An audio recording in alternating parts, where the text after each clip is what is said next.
guys that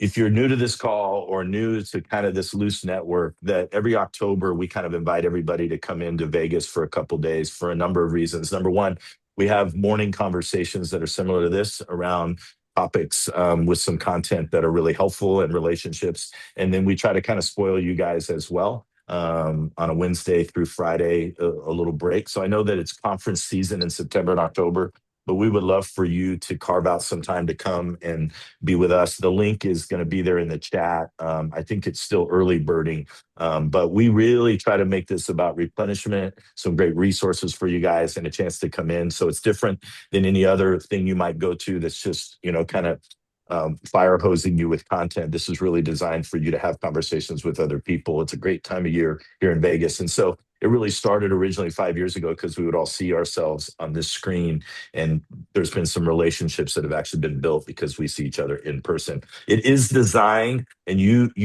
filter and vet the way that you want, but it's kind of designed for what we would call executive level leadership. So it's not really designed for you to bring your children's pastor or your other staff. It's really designed for those that kind of sit at the executive table, and that's the way the conversations and the relationships are kind of forged. But you do you. That registration is open. We typically have 75 to 100 people that show up, so it's an intimate setting. Take you out to the Paris, out on the strip, and feed you a really nice dinner, play pickleball, do some other things. So make sure you jump in on that. Yeah, Lee, the one Yo, thing I'll add too on Lee there is please I think add. the one thing that we cultivate really well is opportunity for relationship, because leadership can be so lonely at the top sometimes. Yep. And I think that compared to a lot of the environments that are cultivated out there, we really do try to create space for you to know other people and be excited to be at spaces like this to where you can hang with other people. And so a lot of the people, when you listen to them, hey, I go to Think Tank Live because it's oftentimes because they're so excited about seeing some people that they know. And so just know that we want to cultivate that for all of you as well. That's a desire of ours. So as we design the space, it's for new people to come out to get to know other people relationally as well. And it's on purpose, especially when you look at the agenda. And I know Matt put the link there in the thread. So check that out. We'd It is love to there. see you guys there for that as well. Yep. Perfect, Sanad. Thank you. And a lot of people do come as a lead or an executive, and they'll bring a couple of their people with them. So we'll move on from that. Hey, we've been doing something the last couple of months, and we're going to give it a shot today. We've been doing what I call like 5 good minutes. And basically, what we want to do is give you a chance to kind of unmute, because sometimes on these calls, it can be a little overwhelming, especially today with the number of people we have. But listen, everybody needs some sort of inspiration, ideation, some sort of an idea that might spur something else, not looking to necessarily spur on copy and paste, but maybe some idea that you've run across, either somebody on our team that's run across it with the church they're working with or with your church. I just encourage you to keep it to about 15 to 30 seconds, and just throw the idea out there that might be helpful for somebody. Maybe you stumbled on it, or maybe it's something you're in the middle of doing. We're only going to take 5 minutes, and then we're going to move into the heart of our conversation. So if somebody's, Joel, I'm going to pick on you. I didn't tell you. Joel is there with his hat on out in the middle of Indiana. Joel, just to kick us off, will you talk a little bit about what you and I have been working on around 21 days of giving, real quick? Yeah. So we're ramping up for phase two of a building expansion, and to get ready for that, we're going to do like a reveal Sunday, and that'll go into like 21 days of prayer, but also 21 days of generosity that will conclude on the 21st day with asking people to make their commitments. And so each of those 21 days will have some small things and some big things. Like it may be as simple as, on this day, um, your generosity challenge is to send an encouraging note to somebody who could use it. And then other day it may be, pay for the meal for the person behind you Sure. in the drive-through, and then different things like that. So the idea is really to kind of grow your generosity muscle and make it more than just about, hey, here's what we're doing to our building, but it's more of what we want to cultivate inside of each person. Perfect. Love it. It came up for Joel and I because everybody is, and rightfully so, kind of leaned into the 21 days of prayer. And so they were like, what would this look like as we try to ramp up giving? What would that look like to do? And so the idea kind of is starting to evolve around how do we give our people a different perspective on what they can give on a daily basis. And so it's still in workup mode. If I can find the little PDF that Joel and I have, or Joel, maybe you can find it, you can drop it into the chat. Maybe it'll inspire somebody. But it's basically a fall campaign for giving. I know another church is going to use it for their legacy or end of year, that they're going to use it as a ramp up, just to say there are small things that can be done that lead to larger things. So perfect. Anybody else want to throw something out there? I've got my timer going. We have 3 minutes and 30 seconds. So there you go. Sure. I'll throw some out for you guys. I'm Sean, Bright Sean? City Church, Everett, Washington. We've been doing this thing recently where I was realizing as the church is growing, I've been having a hard time keeping track of the people who are joining us and that we want to be caring for well. And I personally wanted to do better caring for people. So I had our simulation team put together something called a weekly briefing. And what it is basically every week they give me a list in a Google Doc of prayer requests, praise reports, names of salvation responses, families we're trying to care for, benevolence opportunities, and then first-time guests. And I'm just trying to cherry pick things I think I can quickly grab. If I've made a connection with someone, or if I can find their contact and planning center, I'll just shoot them a quick voice memo or a text and just say, how's it going? Praying for you, what have you. So just a way for me, instead of going through cards or trying to keep track of everything, they just give me a list of, here are the people we're dealing with, here's who's new, and then they'll even call out, hey, we think you should specifically reach out to this person. So it's been a great assimilation thing, specifically for me, in how I can help care for people and the broader team as well. Love it. Love it. Love it. Love it. It's somebody else. It's really good, Sean. Thank you for sharing. Maybe if you have an example, Sean, if you could somehow figure out how to drop it in the chat, that would be fantastic. I don't know how to do that, but you'll figure it out. Screenshot even would be awesome. Yeah. Anybody else? One thing that we can also drop in that just occurred to me, some of you that are on some of our other threads, we are encouraging you, and I don't remember, I'm unburdened by memory, so I don't remember if last month we talked about this, but the one of the things that we are encouraging you to do in the midst of summer is something that we're calling a summer sync up, which basically is, and I think maybe Joel, you have this as well, a couple of others of you, basically on Monday morning, someone who is running point, whether that be the executive pastor, might even be a lead pastor to scale, we'll put it in the chat, but it's about 6 points of contact that you can send out to your team, whether they're on vacation, whether they're gone somewhere, that just kind of is a communication piece that says, hey, we're celebrating this. Here's who's here this week. Here's what's going on. Here's who's in the office. Just basically, it's a preemptive thing that will take you 5 minutes to do, but will communicate to your team that, hey, we're still on this. We're still trying to track during the summer. We're still trying to be aligned and be on the same page. We may have talked about that last month, but we'll drop it in the chat again so that you can see that. Some of our guys are already using that on Mondays as a way to just stay in sync, even when they're not in the office or they're out. Somebody's taking responsibility for that. It's a simple thing to do for 10 weeks that I think will prepare your team to stay aligned when you come back middle of August, end of August, to not be completely lost. Cool? All right.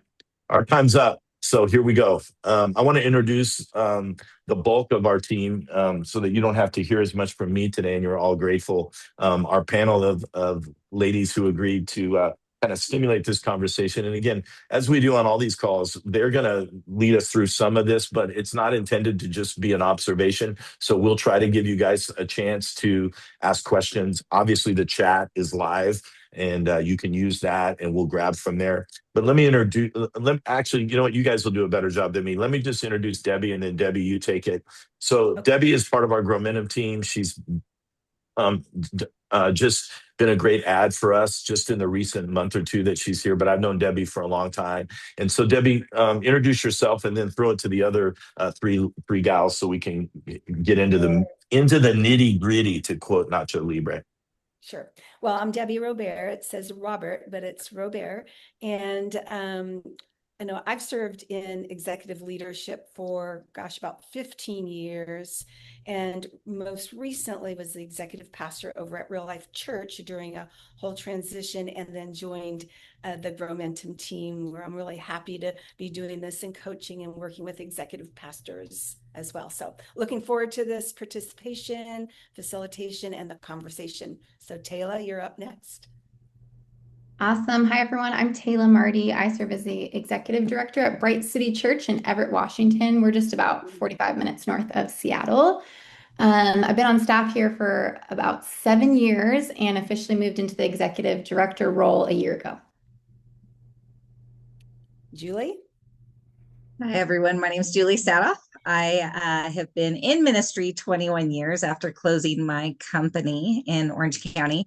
Saddleback 14 years and executive pastor over the last 7.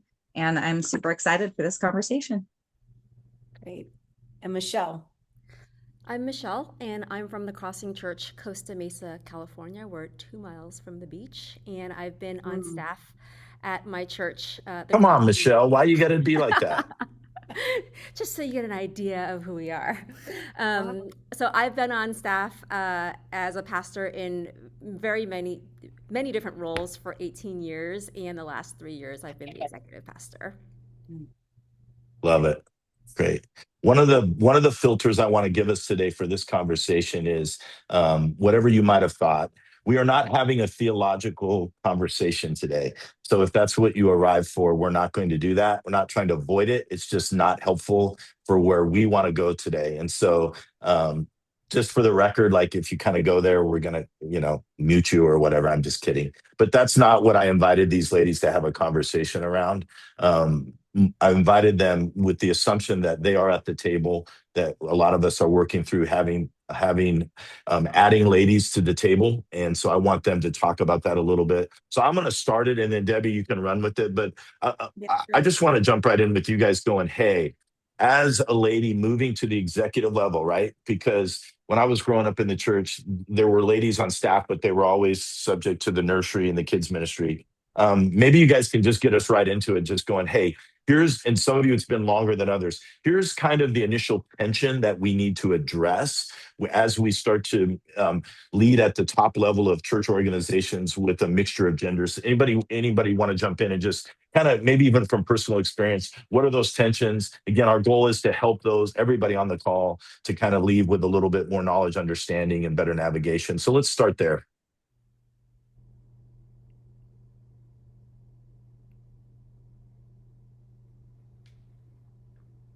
Michelle, do you want to, I see you unmuting there. I'm unmuted, yeah.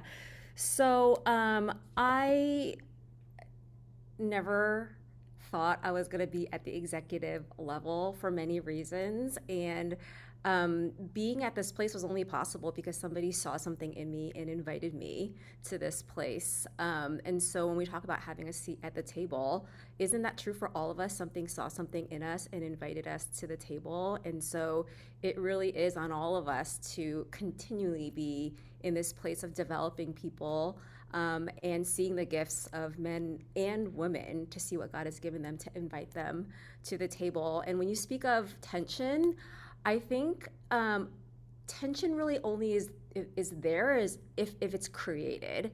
And I'm thankful that I'm not in a space where there is a lot of tension to navigate, because my lead pastor, he sees me as a peer, and as we operate day to day, our lines are really blurred about who's leading, because we lead so much in conjunction. And I have not had to experience a lot of tension in my leadership because he doesn't create that tension in our leadership dynamic. That's great. Awesome. Taylor? Yeah, I would definitely resonate with that. I mean, I grew up in a context where I didn't see women in ministry. I didn't even know you could, I didn't aspire to be in ministry because I never saw it modeled until I was college age and was at a church that had a lot of females on staff, and got invited into an opportunity to be at the table. And again, yeah, I totally agree with you, Michelle. It's like people seeing something in you, inviting you in, calling you in, and realizing gifts in you and letting those things shine through. And that's my context with Pastor Sean at Bright City is just very much empowered to lead, deferred to in certain contexts, and a lot of collaboration, a lot of opportunities to lead our staff in meetings and things like that, where there's not a lot of tension. People aren't like, oh, why is she speaking up? Why is she saying things? That's not happening because it's just very normalized here. So I'm really grateful for that. The reality is it probably is happening for some in their context, or some of that are on the call, that it is happening. And so I'm wondering, as you guys think about it, is it more the tension of the perspective that you bring, and what is the opportunity there that we have to have a female perspective at the table? Because I know for me, over the last 10 years, where the female perspective, for lack of a better term, started to get introduced in the decision-making process, I welcomed it, because I knew that there were things that that probably were lost, or were not there. And so, though all of you kind of have a situation where you were welcome to the table, maybe speak to a little bit about why you think that's important. Julie, maybe you can speak to why you think that perspective is important, because you've been in it for a long time. I think you hit the nail on the head. It's, if we're half of the church, if women are half of the church, then it's having the voice at the table. I love how Taylor and Michelle talked about seeing people saw them. We need to make sure that at every level we're doing that. And I'm going to be a little strange here, but I think it's both men and women, because the bigger your church gets, the more that there's men that are being forgotten as well. I think women, yes, need a seat at the table, but not as a token, and not just to get the voice, but it has to be the right person with the right gifting, with the right abilities, and with the right knowledge that they've learned through the years. Okay, you're going to have to follow up on that. Mhm. Talk about the token thing. Just talk a little bit about it. I mean, I think we know what you mean, but help us navigate that, because there's probably some lead guys on the call that are going, man, I want the female thing. How do I do that in a way that's actually appropriate and not token? That's good. I'm going to stir the pot a little bit. It's easy Go for it. to say, hey, we're going to bring a woman on the team. I know she's needed at the table. We want to hear her voice, but tell you what, I'm going to go to lunch with the guys real quick, and we'll meet as soon as I get back. Or, hey, we're going to go golfing. I know you don't like to golf, so we're going to have conversations out there that you're not going to be a part of, and we're going to come back with decisions made. I mean, sorry, you can't go. It just feels weird. There's so many times where men want to not, I'm being a generalist here, so I know all of them. Come on, Julie, bring it. It's fine. Candor is welcome. It's definitely the voice needs to be heard. The voice needs to be understood and encouraged, just like the guys next to you. We are not one of the guys, and we understand that. Sadly, on calls like this that I'm on when I'm coaching, I have to sit like this so people see that I'm married, just so they know that I'm not coming on to them in any way. There's so many things that we as women have to do to make sure that not only our voice is heard, but it's accepted and maybe processed through as well. Julie, I love that you said that, because a lot of development really is happening at lunches, on the golf course, in those water cooler times where women can't go. So I don't know that they're purposely, maybe sometimes forgotten, but they are. And that, I would say, development of relationship that helps them. So I love that you said that. Lee, I would say to you, when we talk about the tension, even sitting at the table, it's, I think sometimes men feel more uncomfortable at times than the woman feels at the table. So it's really helping to normalize women's voice at a table. They're asked their opinion for women issues, but not necessarily strategy or all things happening. So just normalize that and just ask for their voice. For me, a tension that I feel is at the table is my voice too much? Did I come on too strong? Right? Should have I said it that way? Didn't I say enough? So as much as I think the men may be feeling some way, the women is too. So it's just having the conversation. Can you talk a little bit more? Maybe one of the rest of you jump in. I don't want to overshoot this conversation. I don't want to talk over you guys. So what she just said was huge to me. feeling like you're too much. Talk more about that. Because I never feel like I'm too much, man. I'm in it. I'll start, but then Taylor, I think you probably have something there to say too. I mean, I don't want to, on my experience, I'll say my experience. I might be able to say thing, but the tone or whatever is different and can be misconstrued differently than a man says it. And so, I worry about those things because of the table that I sit at. So, and it could be too much. Am I too loud? Was I way too direct? What did that feel like for others? Because also having a woman in the room, I think the benefit of that is they read the room and they feel things differently. So, Taylor? Yeah, it's interesting because I think that I actually tend towards a different direction where I tend towards wanting to support and have worked with our lead pastor for 7+ years and at another ministry context too, that I'm just like used to relying on a male senior leader to lead and to discern what's right. And I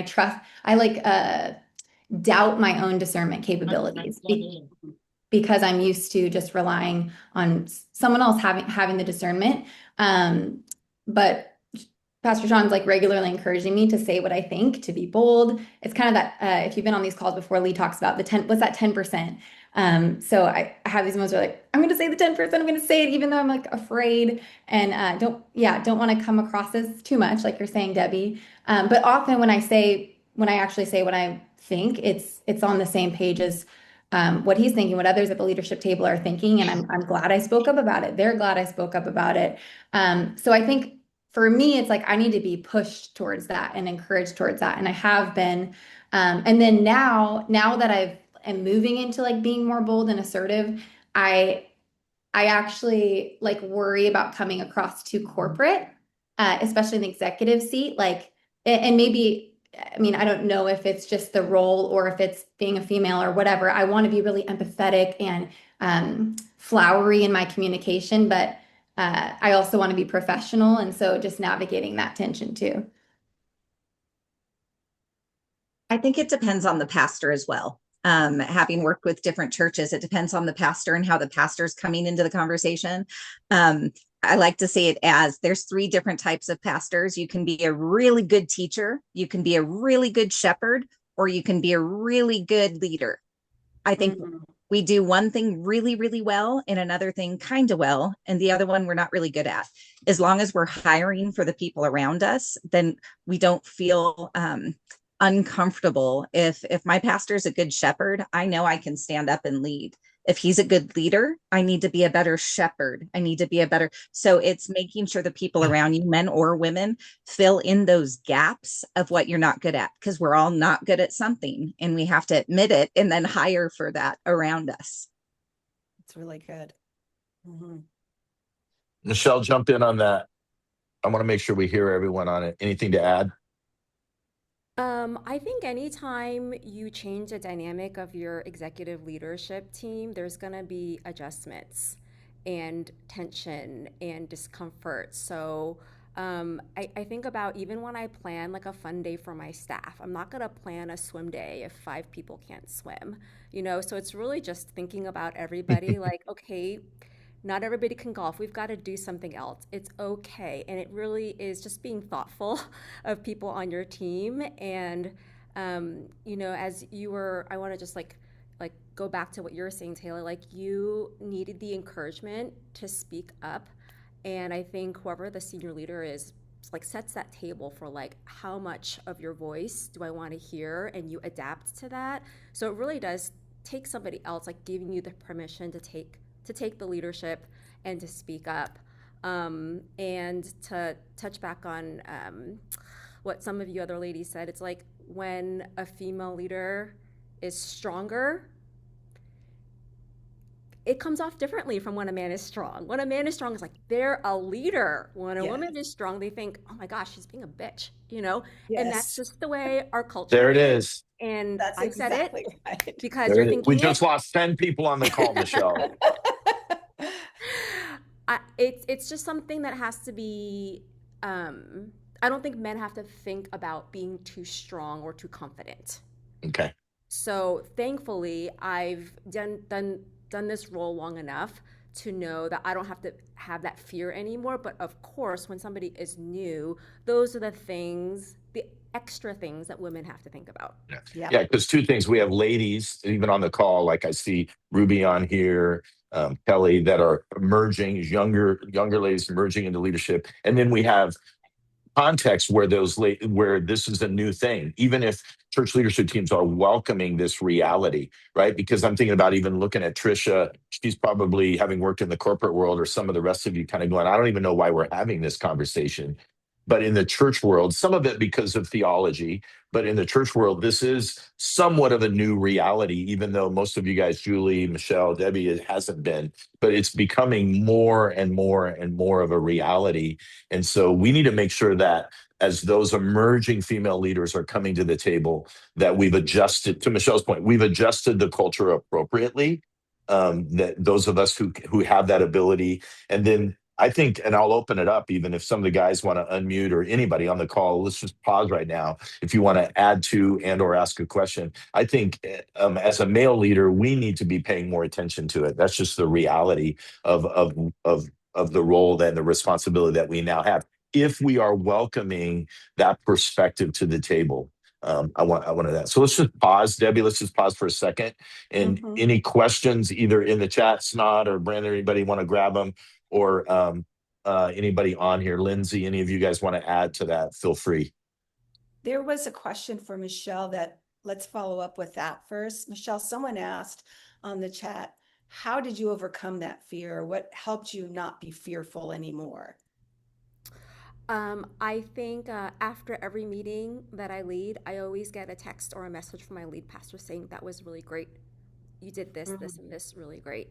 And so he continues to encourage me and to like affirm that I'm doing a good job. And then sometimes he'll pull me in after a meeting and say, that was a little strong. And then he'll give me feedback and I'll adjust. So I'm constantly getting feedback from him, and it's helped me feel confident in how I need to lead. Candid question, follow up, Michelle. Do you think it's okay to address it? Like myself as a male leader working alongside Julie as a female leader, would it be okay for me to, what's the appropriate level where either aggressively or at least subtly, that the idea of, hey, you're a female leading in this context, is there ever an appropriate time to address that, or is that just out of bounds? Do you think he's doing that because you're a female, or is he doing it just because you're his leader, I guess, is kind of what I'm asking. And makes sense? Yes, he just wants me to be the best leader that I can be, and our staff culture is very high feedback, and I give him feedback too on things. So it's just the way that our organization is run. But he also knows that my like love language is like words of affirmation. So he knows it means a lot to me to affirm me when I do something well. And so that's just one of the ways that he like serves me. Okay. But would it be okay for somebody to address it from a gender perspective if it was necessary, or is that just completely ridiculous? I think so. I think it's worth having the conversation, obviously, like behind closed doors. Yeah. Sure. Maybe I'm asking the question poorly, but I wouldn't want people to patronize a female leader by kind of coaching them like, hey, you did a really good job for a female. Does that make sense what I'm saying? Well, if you said it that way, yes, it does sound I wouldn't say it that way. I wouldn't say it that way, but but sometimes it could be the implication of your guy saying, hey, I know your guy, Andrew, like saying you did great. But really what he's saying is, I would have never expected a gal to lead that way. I know that's not what he's doing, but I wonder if we have to navigate that a little bit. I'll say something here. I know Michelle well. I know a few of you well, but my wife is a Division I water polo coach. I've grown up playing high level sports, and my wife is a very good leader, personality profile, type A. I mean, I didn't notice these types of things that women had to deal with until my wife is watching her coach for the last 15 to 20 years at Division I. But like I'll watch in a game, watch her coach, and then a male on the other team where the other male can yell at the ref as vulgar, as loud and aggressive as he wants, gets no repercussions, Whereas then when my wife steps up and speaks, she gets a red card really quickly. And so, like Michelle's strong statement that you joked around about, of like they can come across as a bitch, quote unquote, there is a subconscious perspective in leadership that does end up impacting how women lead, to where they, as Julie said, have to think about things that men don't. And I think one of the things that, as a, like, I'll state this here, like, whereas all of us as leaders, have we been subconsciously impacted how we lead men and how we lead women? There is things that this conversation, it is real, it is true, and it does happen that we all have to begin to admit at some level. It's really good, Jeff. There was a question in there about that too, and I just want to respond to, and anyone else, please feel free to ask the questions. But for me personally, I was, as the executive pastor over at Real Life, I led all men. And, they said, how do you do that? One-on-ones, I think the question was asked. Yep. You're in a space, a large enough space. You just did those things where there's windows or whatever, but we didn't do it any different than the other way around either. And that too, and I think Julie said it, Taylor, you may have, well, I think Michelle did too, is it depends on the leader, your senior leader. My leader was Rusty George, and he was one that wanted to hear a voice. And he always said, don't be quiet in the room. I want to hear your voice. Going into the room, he would say that. So he encouraged me. So by the time I got to the table, I was very comfortable already in the situation with working with men or women. Sometimes it was harder with women, to be honest with you, than it was with men. So. Sarah, I see you nodding, Sarah. Having worked with Debbie also, and yes, Yeah. sometimes it is harder with women. So I was agreeing with that, but I was just thinking it's great that Rusty said that to you. But if I'm working with a leader that doesn't say it to me, I have to literally remind myself before I walk into meetings. This is your job. This is what you've been asked to do. And so I show up different into those meetings. So that's what I was. Really good, Sarah. That is so true. And and I would just ask, how many of you have to do the same thing Sarah Lynn, has to do? They have to be their own advocate, is what it is. I feel like I'm the odd man out a little bit, just because prior to ministry, I was successful in the secular world. And so coming into ministry, of course, my voice should be heard. Of course, I know what I'm doing. So I'm coming in with this confidence, but hearing so many times, well, women are empathetic and I am not at all. I have to pray for mercy. I do. I'm sorry. I have that opposite personality. And so coming into ministry, it was hard for me because I'm like, wow, guys are really emotional. It's different. And so being that type of leader, I walk in and there's an assumption of who I am. And then they meet me and they're like, oh, okay. So I've been told, wow, you think like a guy. I'm like, no, I think like a woman. What does that mean? Yeah, like, what does that mean? Yeah. What does that mean? Yeah. Right.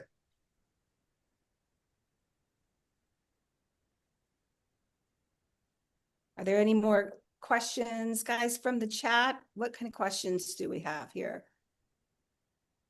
There were a few things in the chat, if you haven't seen it, for all the leaders on the call that just talked about. Julie weighed in as well. Just how do you generally deal with, in response to Ruby's question around one-on-ones and things like that? So there are some creative ways, depending on your context, of how you need to do that, but it obviously shouldn't be avoided.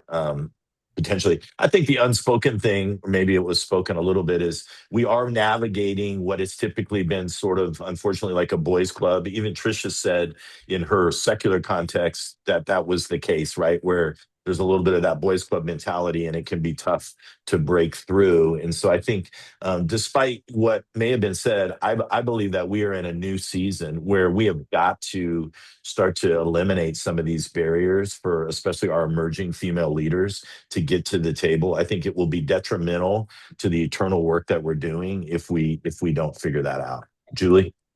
Can I stir the pot again? I think Please. We got there 20 are minutes. Stir away. Yeah. there are also women that are very unhealthy that come into our churches holding a poster saying, I need to be a leader, I need to be at the table. And they're actually not built for it, or they don't have the experience or history or personality even to sit at the table. So I think sometimes to give people credit, they invite people to the table who are the loudest rather than the most qualified. And it takes a turn for the worst and sours the taste for women behind them. So this isn't just bringing someone to the table that you like, that you're friendly with, that someone suggests, but really vetting them before they get to the table. I've met a lot of pastors. They're like, I've let a woman preach. They let the facility's wife teach and with nothing behind them. They're like, see, it didn't work out. No, it didn't, because of who you chose. So just being really careful. All women are not made the same. All men are not made the same. Really vet them before you make that decision. What I hear you saying really, Julie, is like it shouldn't really even be necessarily a gender question at that point, right? That it really, we need to move to the point where it's character, all those, C words or whatever else we use, competency, all those things. That should really be the preeminent thing, even culturally. Because again, what I heard you subtly saying is culturally, the females that are invited to the table need to have the same cultural connection that a male would have. If they're not a good fit for the culture or for the team, that has nothing to do with their gender. It just has to do with they're not a good fit. And again, hiring the people that have strengths and your weaknesses, that is huge. Kelsey's on the call. She is the most empathetic, mercy-driven person that I know. I hired her, and at times we struggled because she is so empathetic. And I'm like, oh, come on, let's just go. But that's what you want at the table. You want people that disagree, that feel a little uncomfortable, that push a little, because that means more of your church is being represented, not just people that think like you and look like you and talk like you. We need those disagreements to happen at these tables. Hey, Lee, can I ask a question to Julie? Please. Yes, please go. Julie, I really loved what you said, kind of about like, hey, I have no empathy. And I thought it was just funny, but I talk to my wife a lot and she'll be like, I would never talk to my girlfriends like that. Like I tell her, I'll give her like some coaching, like, babe, you got to talk to her like this. You got to go say this. She goes, we would never do that. She goes, we're women. We would never say that to each other because we don't want to make each other mad. And we're going to think about it forever. And I'm like, you need a guy to come in here and just tell you what's up. And so obviously I know that's not fully true, but my point is this, there seems to be, from my perspective, like gender roles that we don't want to honor, right? And that are like biblical gender realities that God has created, especially in our culture now where gender is under fire. And so I just think that it's just this weird place that we have to also just actually love that about my wife, that she's so empathetic and that those women get together. And I think there's something so healthy about that. And I don't belong anywhere near that because I would be a big jerk in that room. So, just like the guys might hit the golf course, we have women at our church that will have a Bible study together and like they don't want any guys over there. And I think that's probably right. So my question, I'm trying to frame it because my question is, how does somebody like yourself, Julie, or anybody else, any other ladies, how do you balance that? Like, how do you honor gender while still making sure that women can still have a seat at the right table? Absolutely. And a gifted woman like yourself, you got to have a seat at the table. Like God wants to use you. You're clearly in a few minutes, I can tell you're a powerhouse, So it's like, well, how do you honor though that gender role and still do that? I don't know if I'm clear on the question. It's a great question, Andrew. I'll let Julie and any of you guys take it. I'm sure the other ones can speak a little better to this. I think it's both and. I think if God created us all individual and all so unique, that you're going to have every flavor of every kind. So I praise God for the women that are like, I'd rather have tea and just speak with women. I don't feel comfortable in those rooms all the time because I'm such a strong woman with less empathy. But I am so thankful for them because they teach me as well as I hope they teach them. So rather than saying, here's a generic box of a men's ministry, here's a generic box of a women's ministry, it's have those times where the women are like, I don't want to be next to a man. I want to learn just with my women. And times where it's, well, we have a Bible study for everyone. Because sometimes men will ask the questions that those women won't ask because of discomfort. So I think in most ways we have to be a both and, or I'm going to disagree with myself. I think all churches are made for a special mission by God. So if your church is women stay separate because they are softer in your church. That's part of who your church is. Praise God for that. If you are in a city and you have more women that are working and leading and CEOs, well, then make space for that too. I think each church can be a little different and attracts the different people. I'll let some of the other ladies respond to that. Michelle? Yeah, I was a little confused by your question, Andrew, and I think it's because I just never think of like I've never thought of that. Like, how does my gender play into my role? I am just like leading at the highest capacity that I can. And I mean, most of the things that we deal with at our level of leadership are not gender related at all. They're strategy and direction and coaching and leading staff. And so I feel like I could speak into everything. And I'm a very, empathy is something that I've had to learn. So I'm probably closer to Julie than the stereotypical like woman, but I truly believe that there's a mix of strong and soft women and strong and soft men that God wired all across the board. It's not like all women are soft and all men are strong.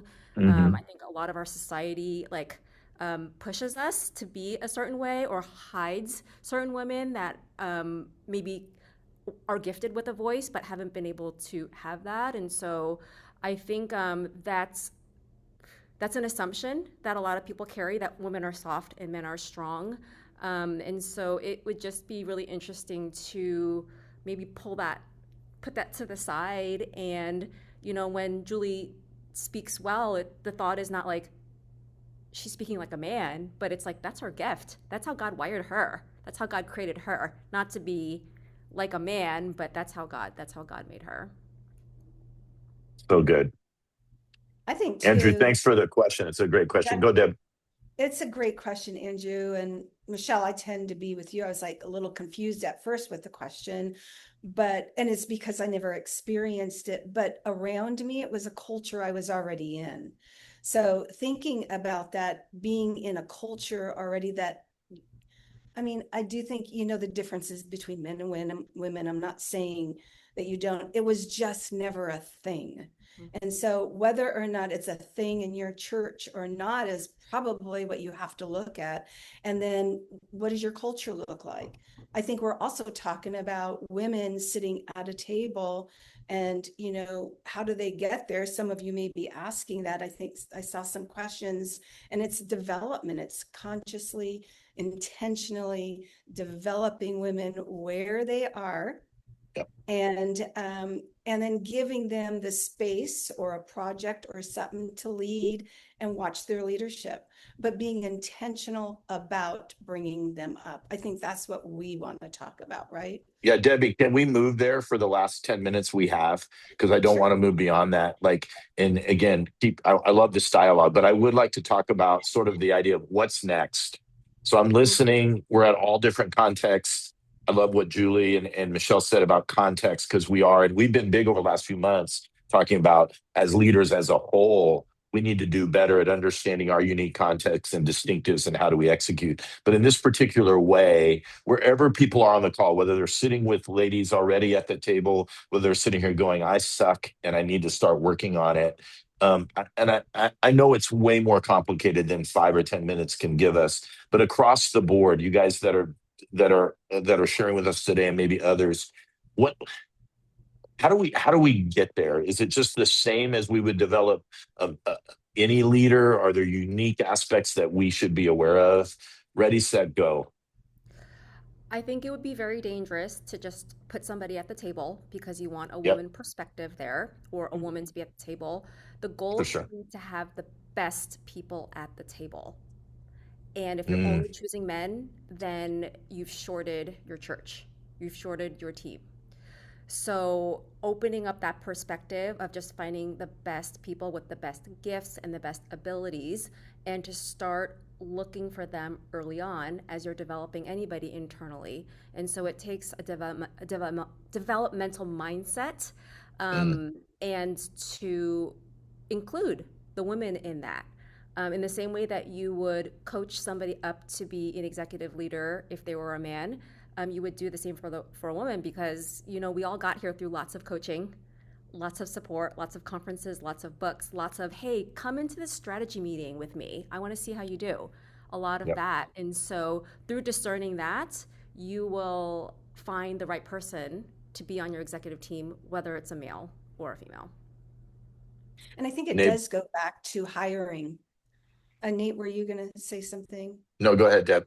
I think it does go back to hiring. I think Julie said that. It's like looking at the role and what are the benchmarks needed for that role, and then who fits it. But then taking a look at your own teams and looking, who are you hiring for that?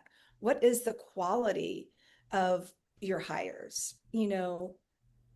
I think that's a good place to even start, because if you're unable to develop people to get at that table, you're not going to be successful in moving people that way.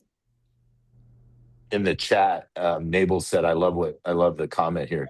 Said, looking at the topic where men are the standard to compare to could mislead us. Mm. I don't hate that. It's the idea. I think what Nabel said, he's on the call, but the idea of, like, we are talking about a God standard, right? We're talking about a leadership standard. It's not a gender standard where women are trying to become more like the men around them. I love that reminder for us I'm segueing it into what you're saying there, Deb, about the development piece. We're not trying to develop them to create women who lead like men. I think we need to develop women to lead in the gifts and talents that God has given them and directed them, and to put them in position to do that well. Love that. Any more comment on the development piece, Kayla? Yeah, I think in our context, I notice like a lot of our females that are on staff deal with a lot of insecurity and just need, and some of them are newer, like greener in ministry. And so there's that too. There's this like natural like imposter syndrome. Like, do I really have what it takes? And I think just to harken back to what Michelle said earlier, that regular, consistent feedback is key. And keep empowering women to make decisions, to actually, like, I think there's a lot in our context, there's a lot of relying on myself or our lead pastor to make all the decisions. And it's like, hey, you've been deputized in your role to make decisions up to this point. Like, go for it. Just send it. Just make the decision. We don't need to decide what, brand of paper towels we're ordering or whatever. Like, you can make that decision at the at the smallest levels, or like of our most part-time staff, that sort of a thing. And so I think getting into that habit of empowering towards making decisions and affirming it and encouraging it, and then getting feedback when it's like, hey, like Michelle said, like, hey, we could tweak that, both the positive and the constructive feedback on a regular cadence. I think we've really benefited from doing weekly check-ins with all of our staff, so that everyone's getting that equal coaching and development and getting quick feedback loops. Is there any way in the chat, there's a question there, and I'll just summarize it for you guys as we start to land this plane, is, if we are dealing with conflict, is there any, and I think I know the answer, but would you address any different approaches that you would take? Someone in the chat said, I've got somebody who's a female on my team it's not working. It's causing all kinds of conflict. How do you is there a different way to navigate that, or should it just be navigated the same way you would navigate anything? I would say navigate it the same way you'd navigate anything. But I found in the church, we react emotionally, where I've been hurt, my friend's been hurt, my wife's been hurt, my friend, whatever it is. And so get other perspectives before making a decision. If the decision is this person has to be let go, let them go. God already has another spot for them, and God already has someone to come fill that spot. So the longer we wait to be nice, it's not nice. We can all feel there's tension. We can all feel there's conflict that people are not talking about, and that spreads across the organization like wildfire. And the worst thing is it puts a seed of doubt in the rest of the staff. Are they not going to take care of this? Do they not see this? Do they not feel this? Absolutely get different perspectives, my opinion, get different perspectives and work quickly so it doesn't sow those seeds of doubt in your leadership or your other leadership. Yeah, because male or female, Julie, I always say if there's a problem on the team will give you some degree of leash. But if you don't deal with it, eventually it reflects more on you than it does on the individual that's actually problematic, right? Because your inability to deal with that. Okay, so we got it. Let me just say Yeah, one last thing, Deb. Yep. I would just say on that topic, for men or women, there should never be any surprises. Like, Okay. feedback is really important, Right. and make sure that you're having the conversation always, and then you don't have to get there. So Yep. And as we're intergender, that feedback needs to happen. There's no excuse because he's a male or even if you're a female leading a man, you got to have it. You got to have that conversation. So this has been good. We're almost out of time. So I want to make sure that we don't, that people just don't start bailing. Because here's the thing. First of all the ladies, thank you so much. Seriously, for just what you brought to the thing. Oh, look at that. Slow claps. One of the things that we wanted to do was if you wanted to have a greater conversation with any of these ladies, I'm going to ask them just Debbie, maybe you can lead this out in the chat before it goes away. I would love for you to, if there was a deep dive that you were like, man, I'd love to talk more. I'm navigating a specific situation, or help me start this process of getting a little bit more integrated. I'm sure any of these ladies would love to have a follow-up conversation with you about that. They'd gladly give you a few minutes of their time. So I'll make sure and put their contact information in the follow-up email. But appreciate all you guys jumping on. And as we say always, like if there's anything that we can do from a strategic standpoint, from a just helping you get a vision for these sorts of things, that's what we're here for. But ultimately, we just wanted to resource you. And we trust that when we look down the road, as we always talk about a 10-year vision, in a 10-year vision, maybe we don't have to have these conversations. That would be pretty awesome to just have conversations around leadership and not have to differentiate. And I believe, and I'm hopeful that we're gonna get there. So that is incredible. Jesse, I'm gonna call on you from a distance. It seems appropriate. I'm gonna have you pray us out, and then we'll get on with our things. So Jesse, if you would unmute and pray us, and appreciate you guys being here. All right, thank you. This is a great conversation. It was really good. And let's just go ahead and pray.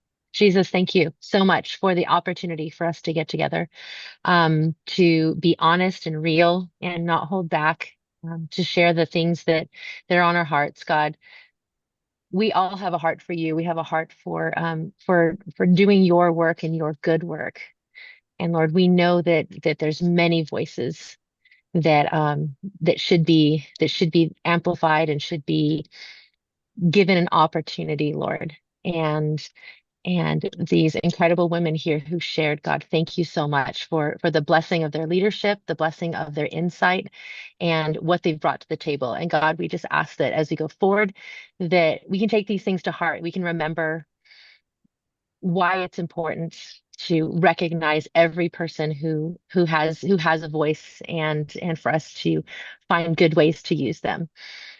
Lord, thank you for Growmentum. Thank you for this opportunity together. Give us a wonderful week in Jesus' name. Amen. Amen. You guys rock. Hope to see you guys next month. Let us know if you need anything at all. All right. Have a